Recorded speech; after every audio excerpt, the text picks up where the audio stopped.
Donald Trump va-t-il déclencher les foudres de la répression contre la soi-disant gauche radicale?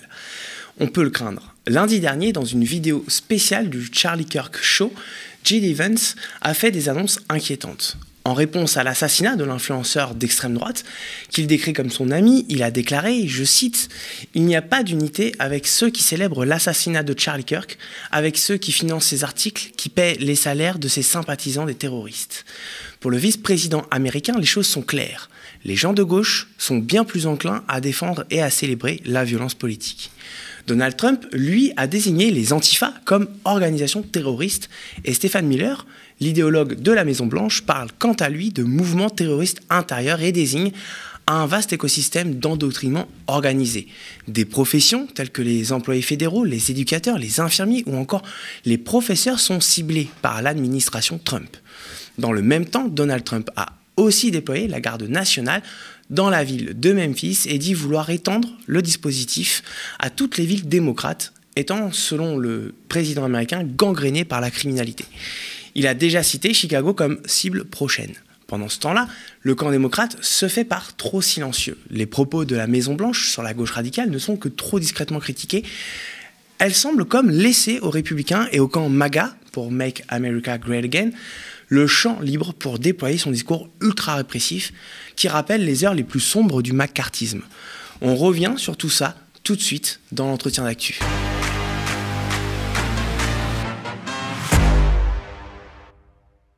Bonsoir à toutes et à tous. Donc, pour parler de ce contexte politique brûlant qui suit l'assassinat de Charlie Kirk aux États-Unis, je suis en compagnie de Claire Rabès, consultante et militante démocrate. Bonjour. Bonjour. Et vous êtes également spécialiste de la politique américaine, du coup. Et je suis aussi avec Tristan Cabello, qui est avec nous en visio. Vous êtes, quant à vous, historien spécialiste des États-Unis. Bonjour. Bonjour. Ça va bien tous les deux? Bien. Très bien, et vous? Ça va, ça va.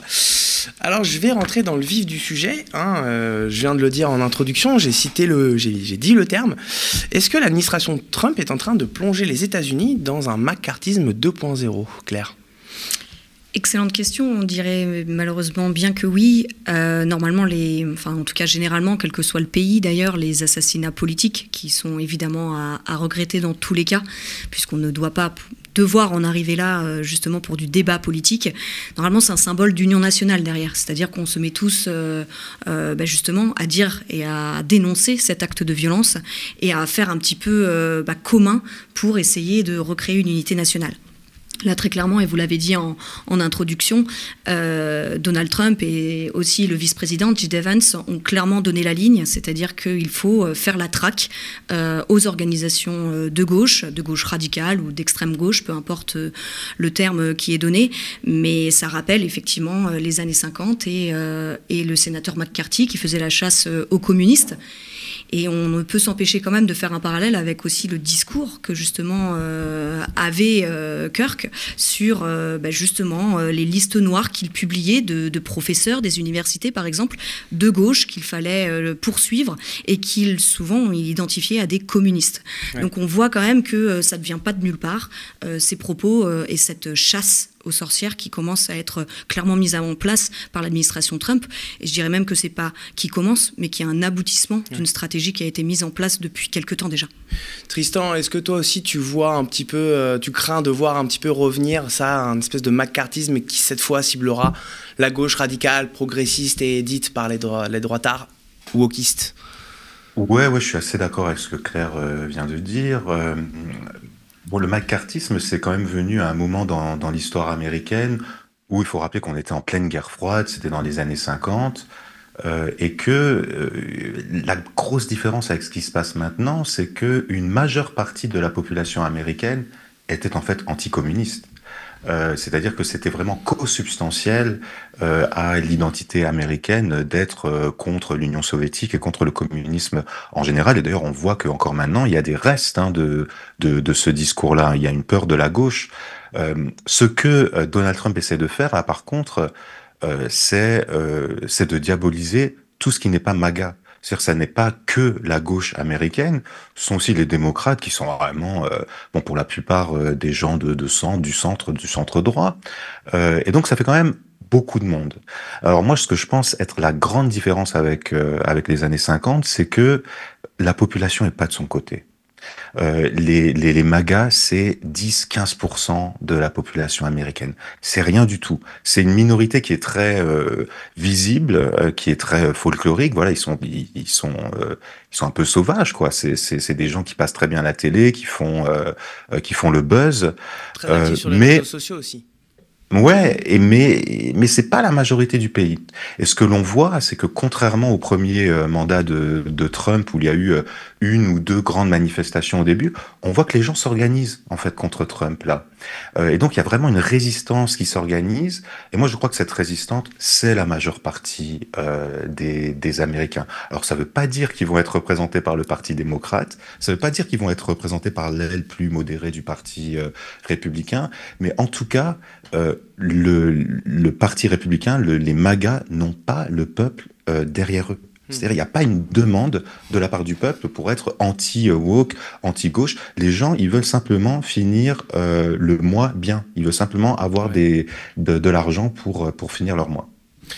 Alors, c'est intéressant parce que tout à l'heure, tu dis effectivement, ce n'est pas que ce macartisme, cette résurgence du macartisme, enfin, en tout cas, cette doctrine, elle ne vise pas que la gauche radicale, en fait, tu le dis bien, les démocrates en général, et même les républicains, parce que moi, j'ai tout de suite pensé, en fait, parce que bon, évidemment, MAGA, c'est aussi tout un tas de trolls numériques, et je pense notamment au gouverneur de l'Utah, Spencer Cox, ou le sénateur de l'Oklahoma, James Langford, qui ont été vivement attaqués sur les réseaux sociaux par les pro-MAGA, pour avoir simplement apporté un peu de nuance, justement, aux propos hyper belliqueux de J.D. Vance et de Donald Trump.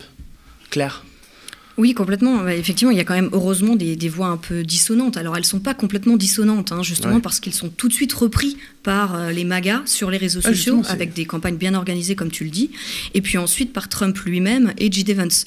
Donc, même justement, la procureure générale qui avait dit, bah oui, on va poursuivre tout le monde qui a un hate speech, et donc qui a ce discours d'appel à la violence, et bien finalement, elle a été reprise pour dire que non, il fallait bien laisser cette capacité à tout le monde de s'exprimer. Donc vraiment, la Constitution, le free speech, mais de façon à ce que ce soit évidemment utilisé, et donc ça peut être utilisé au sein même du Parti des Républicains, cet outil-là, puisqu'on voit bien que, et c'est J.D. Vance lui-même qui le dit, qui appelle à cette délation. Donc évidemment, la délation, elle est invitée notamment encore une fois pour les organisations de gauche, mais ça peut s'appliquer, et on l'a vu dans toutes les dérives autoritaires, on pourra y venir de comment on la nomme, mais on l'a vu à chaque fois, ça prend aussi l'intérieur de ces partis-là.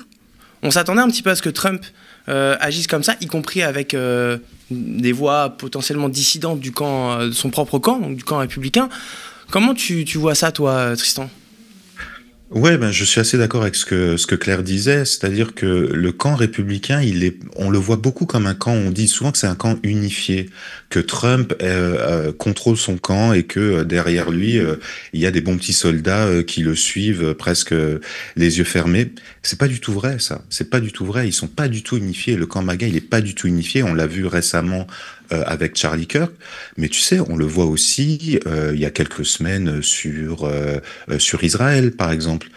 T'as quelqu'un comme Marjorie Taylor Greene qui a dit oui, en fait, il faut commencer à dire qu'il y a un génocide à Israël. Pourtant, Marjorie Taylor Greene, elle est vraiment à la droite de la droite du Parti républicain. Ils se sont aussi beaucoup opposés sur ce qu'on a appelé le Big Beautiful Bill, c'est-à-dire cette grande loi sur les impôts, en gros, où t'as des conservateurs fiscaux, ce qu'on appelle les conservateurs fiscaux aux États-Unis, qui disaient on va pas assez loin,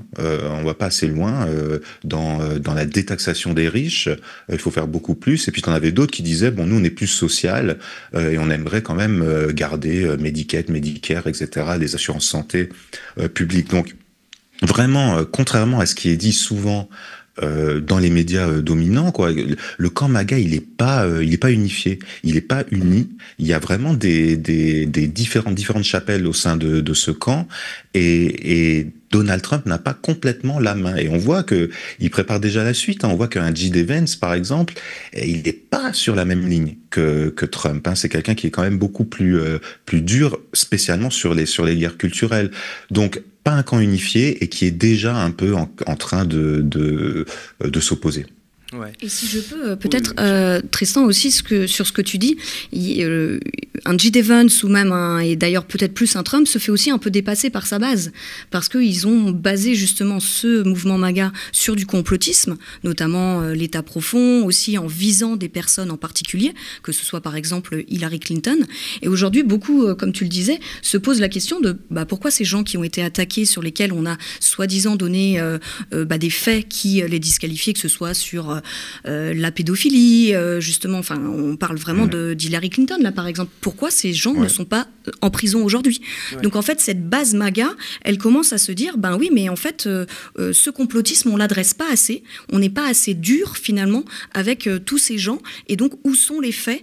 Et il y a là, effectivement, au sein du Parti républicain, un peu une base qui commence à bouger et qui veut se faire entendre aussi. Ouais, je suis tout à fait d'accord avec ça. C'est non seulement le Parti républicain, enfin, la MAGA est divisée au top, c'est-à-dire dans les leaders, mais il y a aussi la base qui s'effrite. C'est-à-dire, on a toute une base qui est déçue qu'on n'aille pas assez loin contre les élites, et puis qui est déçue qu'il n'y ait pas de résultats économiques probants.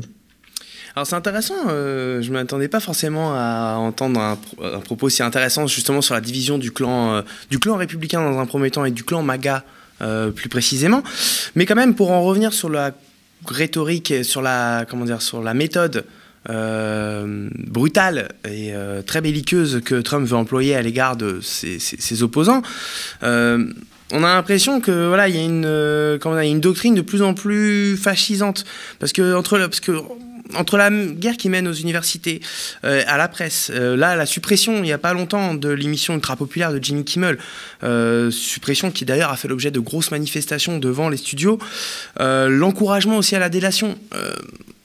Comment tu vois ça, toi, Claire, cette rhétorique justement employée par Trump ? Clairement, il y a un glissement. Alors, dans les mots, comme tu le dis, dans la rhétorique, ça, c'est quand même quelque chose qui est très disruptif, justement, qu'on dit, ces discours disruptifs, soi-disant, justement, pour emmener et apporter de la violence, en fait, dans le discours. Mais en fait, c'est concomitant avec un accaparement du pouvoir, effectivement.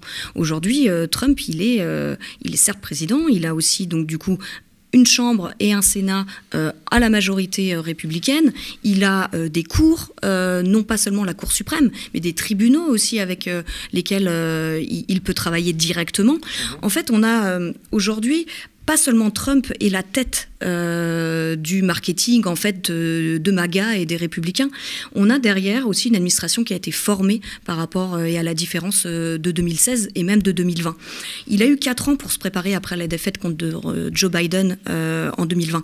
Et donc il y a eu des formations, il y a eu beaucoup d'argent dépensé dans les formations sur comment fonctionnait la loi au niveau des states, donc des États, comment fonctionnait la loi au niveau fédéral, et donc comment tout ça pouvait s'imbriquer aussi les uns aux autres, comment fonctionnait une cour. Et donc, aujourd'hui, on a une administration formée qui utilise tous les outils à sa disposition. Et c'est comme ça qu'on en vient à, par exemple, un agenda législatif assez concret. Et donc, notamment, le fait qu'ils veulent utiliser cet arsenal législatif, je l'ai noté en plein parce que j'ai pas noté le nom français. Peut-être que tu vas m'aider, Tristan, là-dessus, mais sur justement la loi contre la corruption et le crime organisé qui a été faite en fait au départ dans les années 70 contre la mafia et qu'aujourd'hui il veut utiliser contre les émeutiers qu'il appelle ça, mais aussi pour par exemple, et il a donné un exemple très concret, les gens qui venaient manifester contre sa venue dans un restaurant. Ouais. Donc en fait on va beaucoup plus loin dans la criminalisation et dans l'utilisation de tous les pouvoirs qu'il a à sa disposition. Tristan, tu veux peut-être compléter par rapport à ça, la montée de la rhétorique fascisante dans la gestion et la gouvernance de Trump ? Ouais, je suis complètement d'accord avec ce que Claire dit. C'est-à-dire qu'ils ont eu 4 ans à se préparer et à bien étudier ce qu'ils allaient faire. Et surtout, ce qu'ils ont fait, ce qu'il faut toujours rappeler, c'est que vraiment 80% des choses qu'ils font, c'est tout à fait légal. C'est-à-dire qu'il y a ce qu'on appelle des loopholes aux États-Unis, c'est-à-dire des trous de souris dans la loi où on peut se faufiler et pour des raisons X ou Y, on peut par exemple envoyer la garde nationale. Par exemple, le mot qu'est-ce qu'on peut réprimer avec la garde nationale, c'est pas très clair dans la loi, et donc ils utilisent ça pour pouvoir passer, et ils y arrivent. C'est-à-dire, il y a très peu de choses que des juges ont rendu illégales, ou les juges ont dit que c'était illégal, que Trump a fait. Et la deuxième chose que Claire disait, qui est très importante, moi je crois que c'est le pouvoir des mots. C'est-à-dire que voilà, ils ont changé de rhétorique, parce qu'il faut quand même pas oublier que la plupart des choses qui se sont passées là récemment, par exemple, c'est tout simplement des institutions ou des individus qui se plient à Donald Trump. Par exemple, le retrait de Jimmy Kimmel, je suis désolé, mais il y a rien eu d'illégal là. C'est même pas, c'est Donald Trump qui l'a demandé comme ça dans un tweet, mais il n'y a pas de loi qui demande à ce que Jimmy Kimmel soit enlevé des ondes. Il a violé aucune loi. Donc c'est en fait la chaîne, le network qui décide préemptivement de retirer Jimmy Kimmel de la grille des programmes. Puis on le voit bien aussi dans l'université. Dans l'université, Donald Trump a essayé comme ça de les intimider avec des nouvelles lois, mais la plupart des universités, elles se sont pliées préemptivement à Donald Trump pour aller dans son sens. Par exemple, ce matin, dans le New York Times, tu as la présidente de l'université de Barnard. Barnard, c'est une université de femmes qui est affiliée à Columbia. Donc il y a que des filles. Il y a beaucoup de profs femmes aussi. Et cette présidente dit je pense qu'il nous faut plus de Charlie Kirk sur les campus. Ouais. Donc tu vois, elle écrit tout un édito en disant mais moi je soutiens en fait Charlie Kirk, etc. Donc les gens se plient sans qu'il y ait pour autant de nouvelles lois qui soient déclarées. Ils utilisent en fait les lois qui existaient déjà pour leur propre intérêt. Ouais, il y a l'université de Berkeley aussi qui a cédé à Trump en envoyant une fiche de 120 personnes qui sont potentiellement antisémites. Claire, tu voulais rajouter quelque chose ? Oui, en fait, c'est aussi un autre élément dans l'utilisation du vocabulaire et ce que décrivait Tristan, c'est qu'en fait, ça, on l'a vu aussi dans d'autres pays. Si on en revient à Charlie Kirk, justement, il utilisait quand même un discours religieux, il politisait son discours, en fait, sur une base religieuse. Ouais. Exactement. Et en fait, ce lexique-là, il est utilisé par Trump, et spécialement d'ailleurs par J.D. Vance. Mais on l'a vu aussi en Pologne, avec le parti PiS. On l'a vu... justement en Hongrie avec Orban. En fait, on revoit à chaque fois au Brésil, tout à fait, avec Bolsonaro, tu as raison. Évangélique également, d'ailleurs. Exactement, et en fait, à chaque fois, on le voit, ils attaquent, ils changent de discours, donc au sens lexical, et ensuite, après, ils utilisent d'abord la mise au pas de l'information, évidemment, et après, et c'est exactement ce que décrivait Tristan à l'instant, c'est qu'ils n'ont pas besoin d'aller plus loin dans un premier temps. C'est-à-dire que les personnes se mettent au pas de ce discours, en fait, de conservateur, certes, mais aussi réactionnaire. Ouais. Alors, quand même, dans tout ça, on pensait... Alors, effectivement, vous parliez des 4 ans où ils se sont formés légalement, juridiquement, pour exploiter au mieux les failles du système judiciaire, à la fois au niveau étatique, mais aussi au niveau fédéral. Mais quand même, on pensait, nous, de France, on pouvait penser que les États-Unis, c'était une démocratie, des institutions faites de plusieurs couches, plusieurs contre-pouvoirs. Quand Trump est revenu au pouvoir il y a quasiment un an, on se disait qu'il allait être quand même régulièrement empêché, et finalement, pas tant que ça. Tu me regardes, alors c'est pour moi. Justement, il y a une utilisation, je crois, réellement du pouvoir comme il ne l'a pas fait auparavant. Ouais. Et donc, au-delà de cette préparation, il voit bien comment il peut utiliser, et encore une fois, comme le disait Tristan, sur une base légale, les outils qui sont à sa disposition. Donc, ce dont on parlait là sur le fait que les gens s'auto-censurent, c'est aussi grâce à ce climat qui a été mis en place, au fait qu'ils ont tous les pouvoirs actuellement, quand même, donc ils peuvent les coordonner. Il n'y a plus... Le Parti républicain aussi, lors du premier mandat, était bien plus critique envers les débordements de Donald Trump. Aujourd'hui, il s'est entouré de personnalités. On parlait de Miller, tu le disais dans ton introduction, qui est un des rouages en fait essentiels de son dispositif et qui contrôle du coup coup en partie ce qui peut se passer. Donc aujourd'hui, par exemple, l'utilisation de la loi RICO, son étendue, justement, ça crée un climat de peur qui permet encore une fois de se prémunir en fait de potentielles actions. Donc je crois aussi que c'est une façon d'augmenter son pouvoir tout simplement. Et les États-Unis en tant que démocratie fonctionnent sur une utilisation respectueuse des institutions, encore une fois. Ouais. Et là on voit bien que justement les interstices dont parlait Tristan tout à l'heure sont utilisés au mieux. Et le mythe en fait de ces démocraties libérales qui seraient de fait prémunies contre le fascisme, on voit bien qu'il est en train de tomber.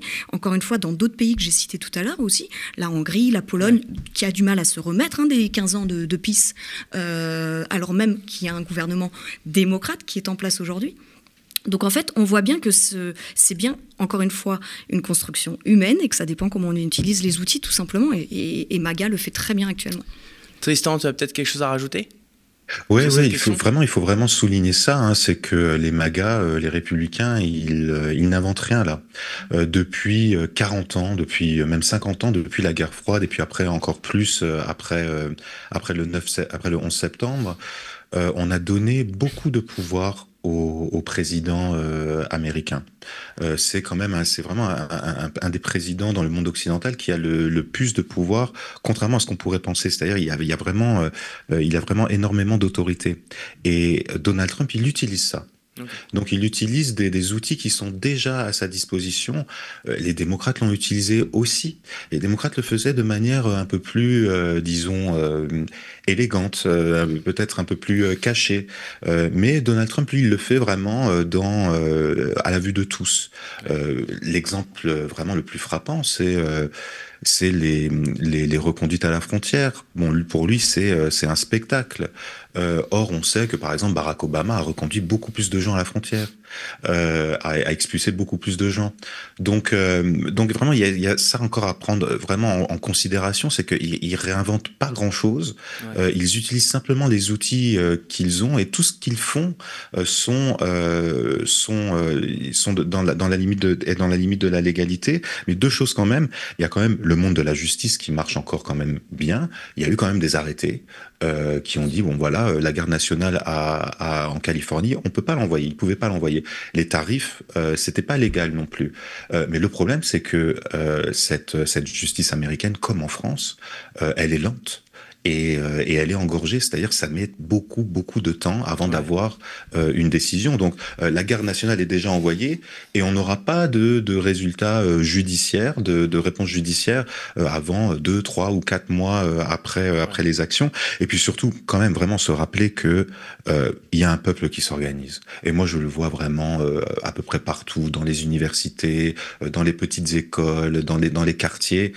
T'as des groupes qui sont là pour protéger les gens qui sont dans leur communauté, qui n'ont pas de papier, les enfants qui seraient impactés par des lois anti-trans, etc. Il y a des gens qui s'organisent quand même, donc il y a quand même un peuple qui est là, et c'est bien évidemment underground, c'est caché, donc c'est pas dans les médias, on le voit pas dans les médias, mais en tout cas il y a quand même des gens qui s'organisent. Alors la garde nationale, puisqu'on en parle, j'en ai parlé dans l'introduction. Alors Donald Trump veut déployer la garde nationale. Il l'avait déjà fait à Los Angeles et aussi à Washington, mais il veut la déployer dans ce qu'il dit est toutes les villes démocrates. Là, il l'a déployé à Memphis, il a parlé de Chicago. Il dit que au motif que tout ça, les villes démocrates sont plus gangrénées par la criminalité que les autres villes. Donc en gros, les villes démocrates sont moins bien gérées que les villes républicaines. Donc voilà, donc il n'y a pas de lien direct avec le contexte Charlie Kirk, mais tout de même, au sujet de Memphis, par exemple, il a dit, je cite, Memphis est profondément en difficulté, le maire est heureux, c'est un maire démocrate et le gouverneur du Tennessee est content, nous allons régler ça comme nous l'avons fait à Washington. Moi en fait la question que je me pose, je fais moi-même le lien avec le contexte actuel et justement ce McCarthyisme qui veut redéployer contre la gauche et peut-être même aussi contre la gauche, l'aile gauche entre guillemets du Parti républicain. Est-ce qu'à terme, cette garde nationale, le temps que justement les juridictions se mobilisent, arrivent à justement retirer la garde nationale, est-ce qu'elle ne pourrait pas être utilisée comme outil de répression justement contre les mouvements de gauche, les mouvements progressistes ? Claire. Bien sûr, je crois que tu as tout à fait raison de le pointer. En fait, dans ce que tu dis, on voit bien qu'il y a une utilisation de la politique et non pas de gestion en fait d'une violence ou de prévention d'un débordement. Là, on est comme l'utilisation de la garde, donc du coup comme un outil, et un outil politique. En fait, l'objectif là, il est de construire un narratif, très clairement, dans ce que tu décris, c'est que les démocrates sont associés à l'insécurité et au chaos. Donc en fait, Trump, en utilisant ce discours et donc la garde, là se porte en garant de l'autorité en fait et en champion de la loi et de l'ordre. Donc encore une fois, là ça construit une stature et il montre qu'il peut utiliser et qu'il sait utiliser les pouvoirs d'un président justement des États-Unis.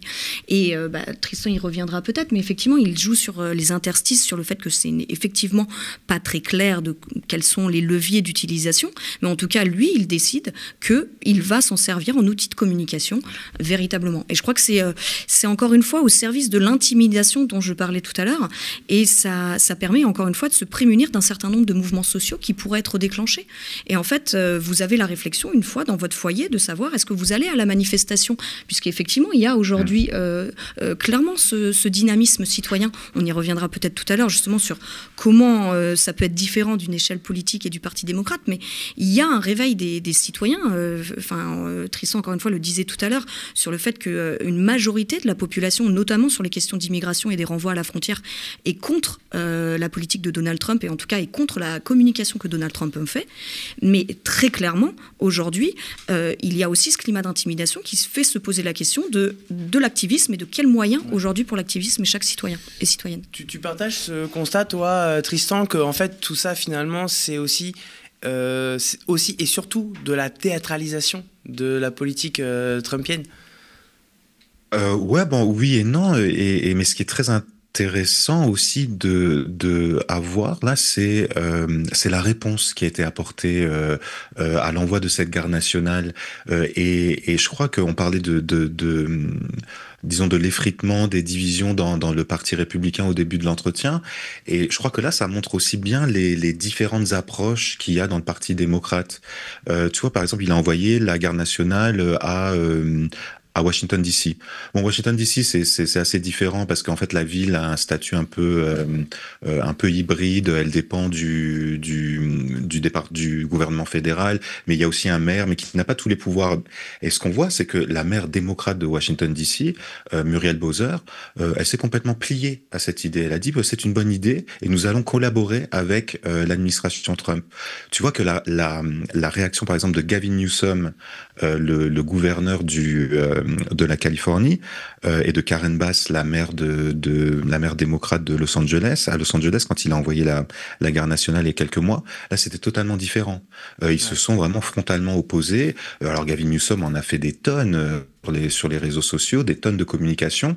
Donc moi je trouve qu'il n'y avait pas grand-chose, il n'y avait pas un grand programme derrière, mais en tout cas, il a utilisé ça pour, disons, devenir un peu un des opposants principaux sur la scène nationale à Donald Trump. Et là, ce qui va être très intéressant de voir, c'est comment les gens vont réagir, par exemple, à Memphis, à Chicago, peut-être à New York. Comment les gens vont réagir non seulement au niveau de l'État, mais aussi les différents maires.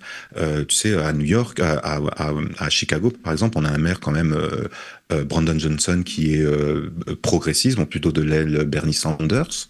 On a un gouverneur de l'Illinois, bon, qui est un centriste, mais un centriste de combat, quoi, J.B. Pritzker. Bon, ces gens-là, ils vont s'opposer à Donald Trump. Et puis Chicago, tu vois, c'est une ville qui est encore quand même assez ouvrière, qui est très diverse. Toute l'histoire des mouvements sociaux aux États-Unis, bon, Chicago, ça a toujours été un endroit central. Donc, comment aussi la population va se mobiliser contre ça. Et puis, je te parle même pas de New York. C'est-à-dire, si à New York, si après l'élection, on en parlera peut-être plus tard, mais après l'élection de Mamdani, il envoie la garde nationale, bon, les New-Yorkais, ils vont pas se laisser faire. Donc c'est très important aussi de voir qu'il y a vraiment une diversité d'opposition. À l'intérieur du Parti démocrate, il n'y avait vraiment pas de ligne, si tu veux, nationale au Parti démocrate. Mais surtout, ce qu'il va y avoir aussi, il va falloir vraiment suivre comment les populations vont réagir. Ouais.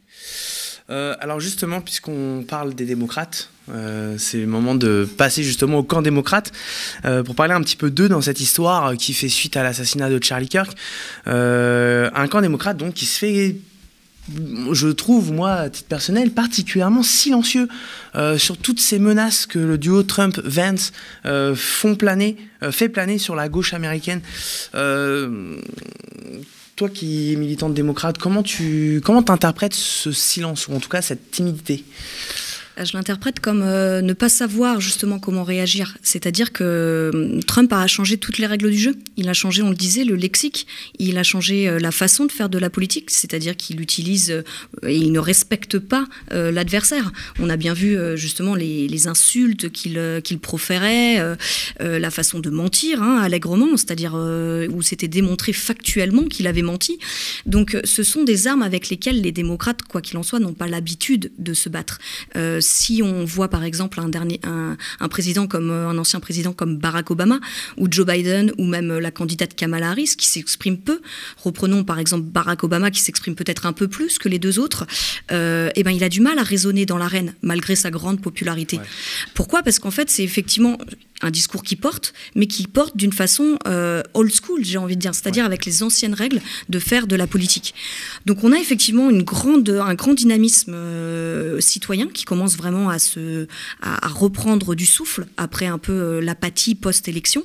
On parlait de Chicago, mais effectivement, il y a quand même eu un grand rassemblement pour le Labor Day, il y a eu une grande manifestation des travailleurs contre les millionnaires et les milliardaires.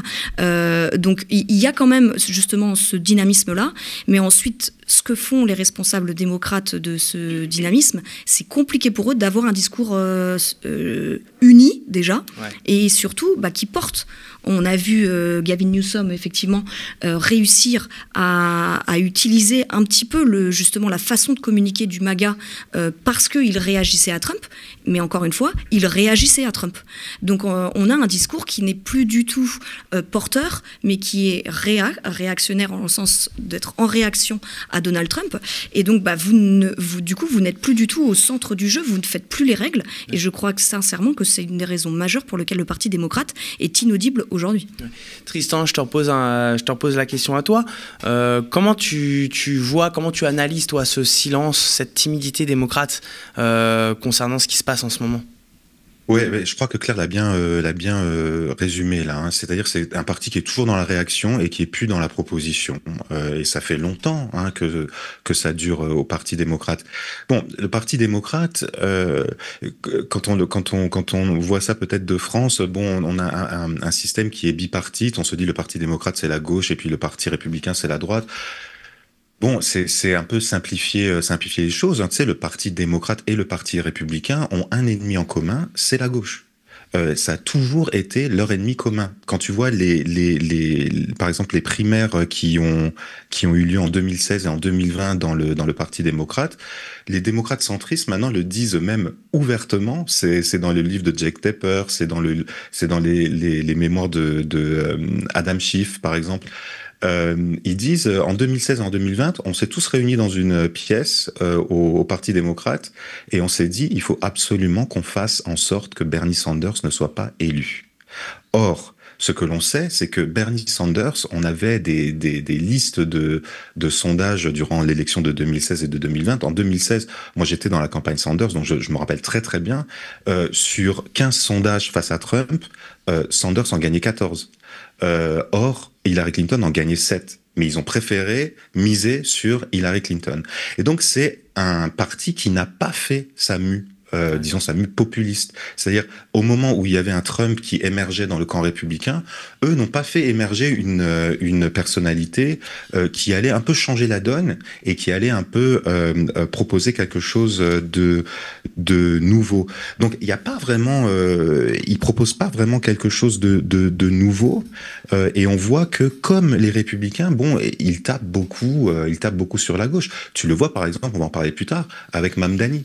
C'est-à-dire, il y a vraiment un problème. C'est-à-dire, le gars gagne la primaire haut la main et il la gagne vraiment dans les règles de l'art.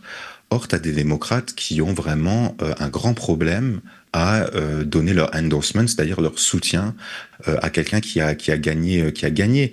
Donc voilà, on n'est plus dans un parti qui propose, on est dans un parti qui réagit, et des fois on a vraiment du mal aussi à savoir vraiment, mais qu'est-ce qui les différencie des républicains. Claire le disait bien, là tu as au mois de septembre et d'octobre, tu vas avoir tous les anciens de l'administration Biden qui vont revenir dans l'arène parce qu'ils vendent tous un livre. Tu vois, Kamala revient avec un livre où elle décrit sa campagne là, et elle va faire le tour des villes démocrates. Elle va donner des book talks, comme on dit ici, des réunions quoi pour parler de son livre. Ce qu'elle partage, ça a l'air d'être complètement à côté des réalités des gens. C'est-à-dire, elle est encore en train de refaire la campagne de Biden, qui elle voulait choisir comme VP. Elle aurait bien voulu faire autre chose, mais elle n'a pas pu.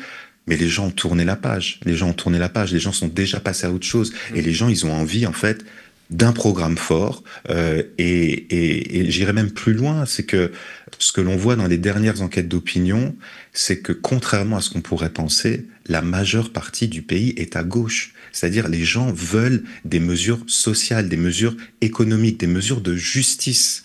Ouais. Le grand problème, c'est qu'on attend ces mesures du Parti démocrate et le Parti démocrate ne les offre pas. Ouais. Alors j'anticipe peut-être un peu trop tôt, mais on est à peu près 1 an des midterms, donc c'est les élections de mi-mandat où on renouvelle une partie de la Chambre des représentants, l'équivalent de l'Assemblée nationale en France et du Sénat. Comment le Parti démocrate, justement, peut espérer tirer son épingle du jeu dans ces conditions claires? Je te pose la question à toi en particulier. Question à $1000. Oui, effectivement, c'est par aussi l'union de ces mouvements citoyens. C'est réussir à aller rechercher des populations par être force de proposition, comme le disait Tristan. Par exemple, ce qui s'est passé entre, par exemple, 2016 et 2024, le Parti républicain, et donc Donald Trump en particulier, passe de 36% à 46% du vote chez les jeunes. Donc la majorité reste démocrate, mais ce plus 10 points, il n'est quand même pas anodin. Et évidemment, pour en revenir à Charlie Kirk, et il n'était pas le seul, évidemment, qui a contribué à cela, mais il en a fait partie. Donc je pense qu'il y a retrouvé ces communautés-là par être force de proposition et d'une certaine forme de radicalité. Ce que Tristan a expliqué à l'époque du coup sur Bernie Sanders, c'est encore très vrai. Aujourd'hui, on a été quand même dans une force démocrate et on peut faire le parallèle là, je crois, avec les forces aussi de gauche en Europe qui ont été dans la gestion. Beaucoup, avec effectivement une social-démocratie et donc un centre-gauche, qui justement n'était plus force de proposition radicale, qui ne proposait pas en fait en tout cas de changer la société, qui ne correspondait plus aux attentes des gens, notamment justement sur la fin du mois, mais aussi encore une fois comme on disait la fin du monde avec les problèmes écologiques par exemple. Donc très clairement il y a retrouvé une certaine forme de radicalité et on peut voir que New York se positionne aussi là-dessus dans le jeu et j'ai envie de dire comme d'habitude aussi New York a un rôle un petit peu de laboratoire en tout cas sur cette façon de c'est là de faire aussi la politique. obtenu ses premiers résultats électoraux Alexandria Ocasio-Cortez. Exactement. Donc ça fait un moment effectivement que c'est un peu un laboratoire politique de comment la gauche radicale entre guillemets l'aile gauche du Parti démocrate peut tirer ses marrons du feu. Exactement, donc je pense qu'il y a retrouvé une forme de radicalité et puis retrouver des porte-paroles, effectivement, avec une certaine unité quand même. C'est-à-dire qu'aujourd'hui, on voit des porte-paroles un peu éparpillés, parce qu'il y a aussi une bataille pour le leadership, bien entendu, donc une restructuration du Parti démocrate au niveau local, qui doit remailler encore une fois le terrain.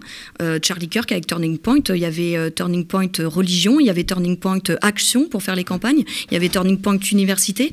Donc il faut retrouver ce terrain-là, encore une fois, au-delà des propositions, pour avoir une base qui se mobilise pour ces midterms. Alors justement, Tristan, sur l'aile gauche du Parti socialiste, du Parti démocrate, pardon, le lapsus. Justement, à part là, en ce moment, à part la sensation Zoran Mamdani, même des personnages qui étaient très hauts en couleur pendant un moment, comme on vient de parler d'AOC, Alexandria Ocasio-Cortez, là, elle est presque disparue, on a presque l'impression qu'elle a disparu des radars. Donc il y a un petit peu que Zoran Mamdani qui a un petit peu sorti la tête de l'eau, parce qu'il a gagné la primaire démocrate à New York.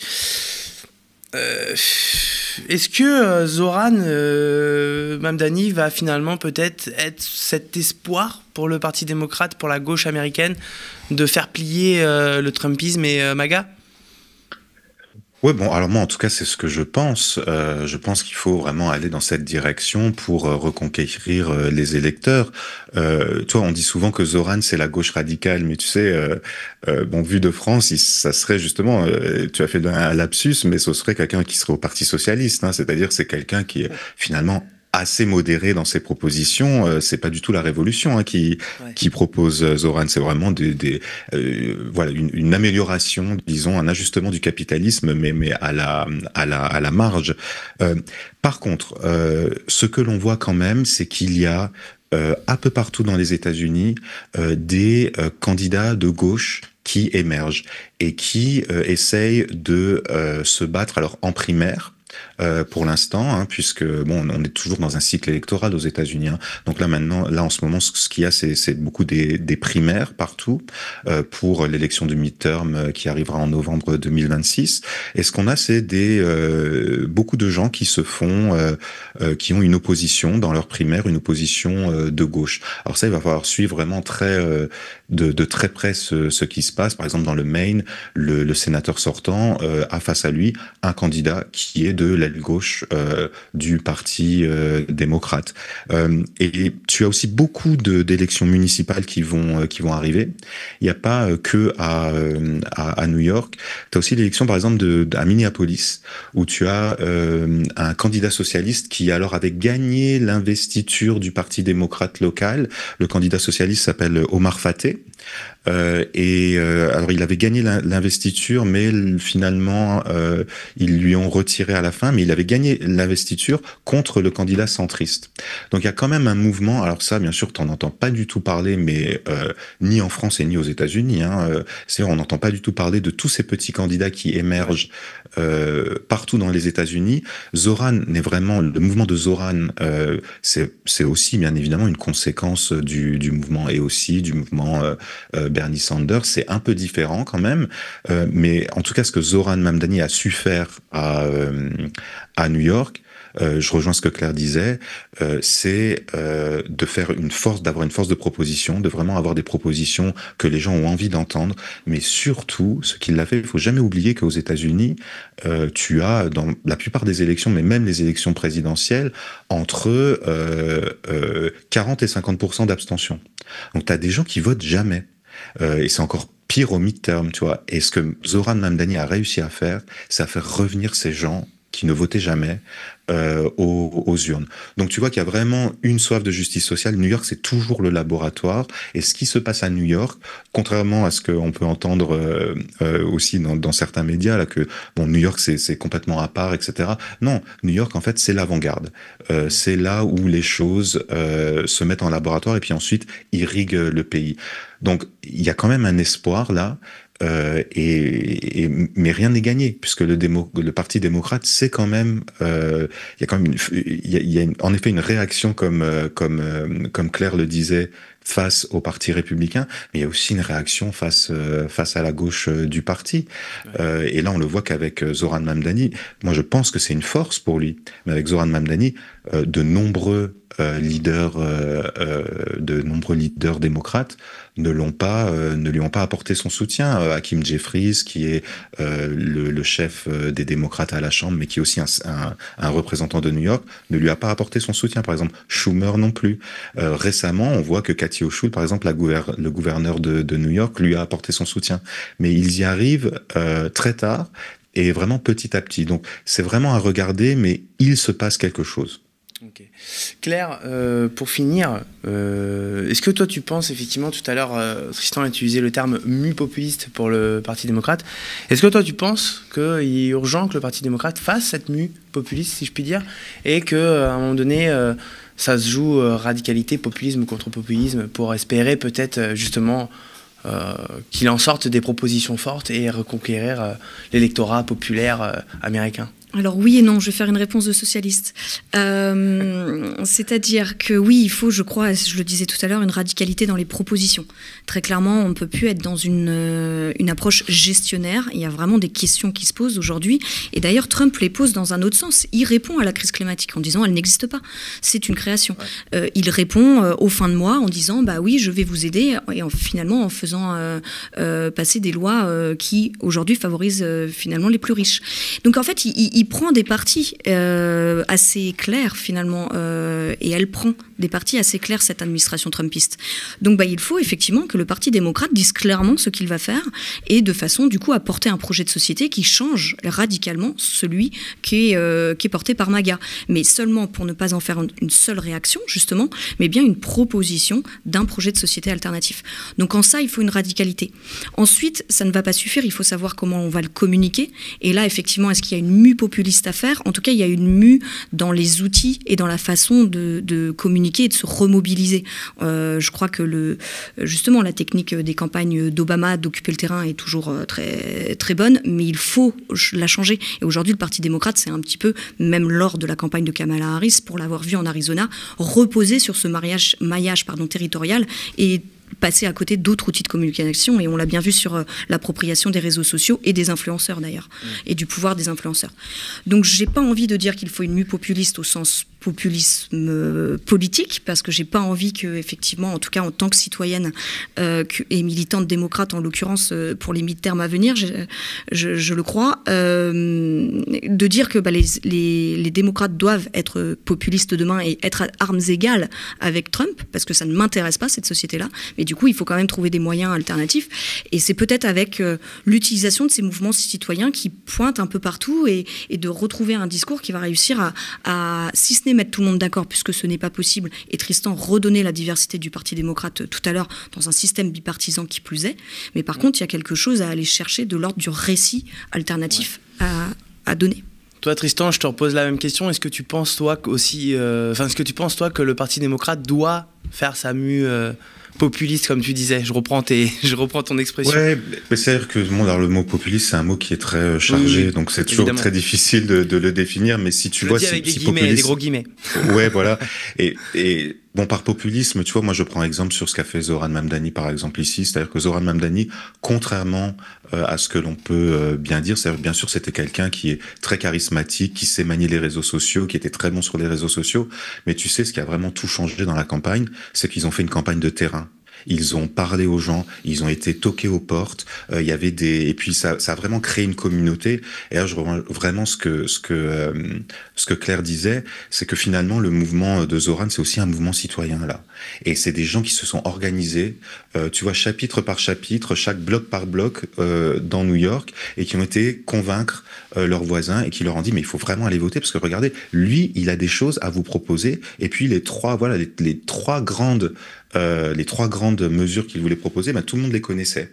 Et c'était trois grandes mesures qui allaient changer vraiment la vie des gens. Donc voilà, il faut un programme simple qui change la vie des gens, tu vois, Medicare for All, College for All, des mesures comme ça.